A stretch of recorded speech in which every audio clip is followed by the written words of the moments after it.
Meus irmãos e minhas irmãs, paz e bem. Nós continuamos a ler o profeta Oséias. Assim fala o Senhor: eles constituirão reis sem minha vontade, constituíram príncipes sem meu conhecimento. Sua prata e seu ouro serviram para fazer ídolos e para sua perdição. Então Deus está falando aqui do fato que na casa de Israel não é mais a dinastia de Davi que está governando. Então que Deus tinha feito a promessa a Davi e o seu povo traiu. Além disso, criaram ídolos de prata e de ouro para adorar. Teu bezerro, ó Samaria, foi jogado ao chão, minha cólera inflamou-se contra eles. Então é o tema da idolatria. Deus, no Antigo Testamento, ele vai falar ele próprio para o povo para fazer algumas imagens. Então, aqueles anjos para a Arca da Aliança, a serpente para curar o povo depois de ser picado, mas Deus que aconselha a fazer as imagens como memória da sua presença, é o Deus que não admite que o povo adote a idolatria dos povos pagãos. Então a imagem é recusada quando ela substitui o verdadeiro Deus. É isso que Deus não vai aceitar. Então, falando ao seu povo através do profeta: esse bezerro provém de Israel, um artesão fabricou-o, isso não é um Deus. Semeiam ventos, colhem tempestades. Por causa do abandono que tem do Senhor, esse povo vai sofrer. Então é essa idolatria, o distanciar-se da palavra de Deus, que já é um sofrimento imposto pelo próprio povo na sua história. Na verdade, quantas vezes na nossa história nós semeamos ventos e vamos colhendo as tempestades? Quantas vezes nós nos esquecemos de quem é o nosso Deus? Seus altares resultam-lhe um pecado, porque profanam a casa de Deus com cultos idolátricos e depois ainda querem fazer os sacrifícios para o Senhor, querem prestar um culto ao Senhor. Então Amós já falava que o culto que prestavam não era aceito por Deus por causa da injustiça. E agora o profeta Oséias vai dizer: esse culto não é aceito por causa da idolatria.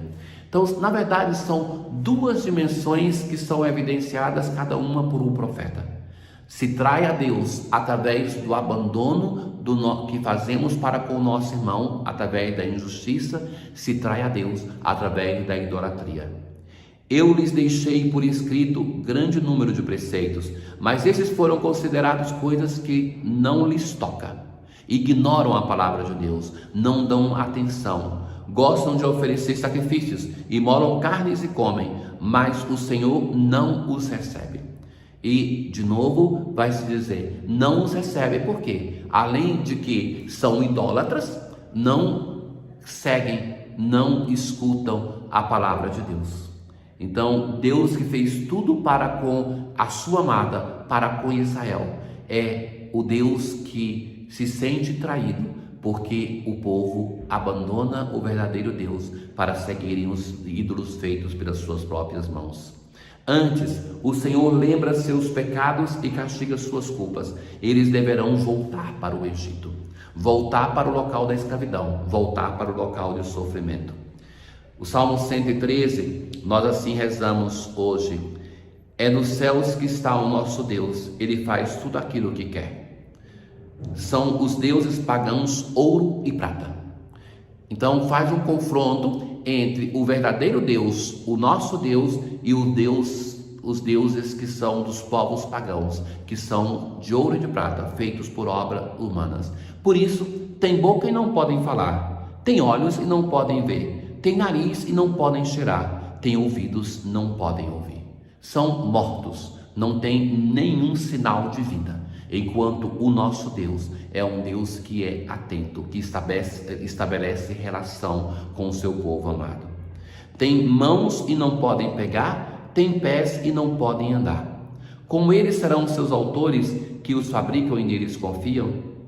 Confia, Israel, no Senhor, Ele é teu auxílio e escudo. Confiarão no Senhor, Ele é teu auxílio e escudo.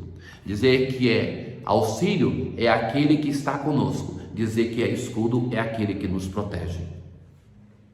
Na aclamação ao Evangelho de hoje, eu sou o bom pastor. Conheço minhas ovelhas e elas me conhecem. Assim fala o Senhor.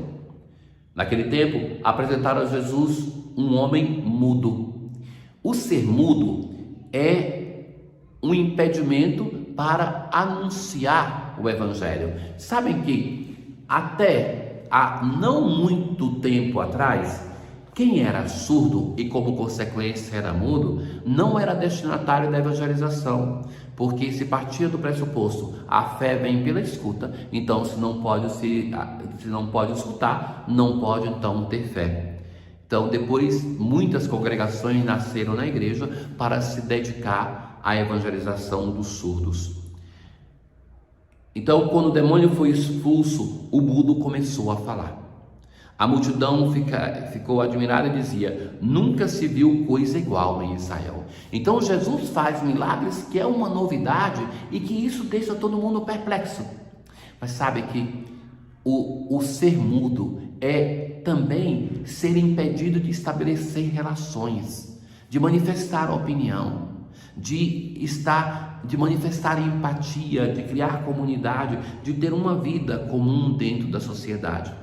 Então, Jesus dá a essa pessoa, a este mudo, a possibilidade de relação, a possibilidade de ter uma experiência de fé que é tocado por Deus e de poder anunciá-lo. Os fariseus, porém, diziam: é pelo chefe dos demônios que ele expulsa os demônios. Ora, não podendo negar o milagre, era preciso destruir o inimigo, Jesus, de algum modo. Então, desacreditam a origem do milagre. Não podem dizer que o mundo não foi curado. Então vão dizer: é pelo chefe do demônio que ele faz. E o Evangelho de hoje termina com um resumo do ministério de Jesus. Jesus percorria todas as cidades e povoados, ensinando em suas sinagogas, pregando o Evangelho do reino e curando todo tipo de doença e enfermidade. Então Jesus, que percorre cidades e povoados, que ele ensina aquilo que os apóstolos depois vão fazer, de estar nas sinagogas, e que ele faz, prega o Evangelho, e vai dizer o Evangelho do reino, a boa nova do reino. Quando nós escutamos a palavra Evangelho, a gente pensa no livro, mas a palavra Evangelho quer dizer boa nova. Jesus anuncia a boa nova do reino, curando todo tipo de doença e enfermidade. E é esse poder de anunciar por palavras e por gestos que Jesus passa para a sua igreja, enviando os apóstolos e que então passa também a nós. Vendo Jesus as multidões, compadeceu-se delas, porque estavam cansadas e abatidas, como ovelhas que não têm pastor.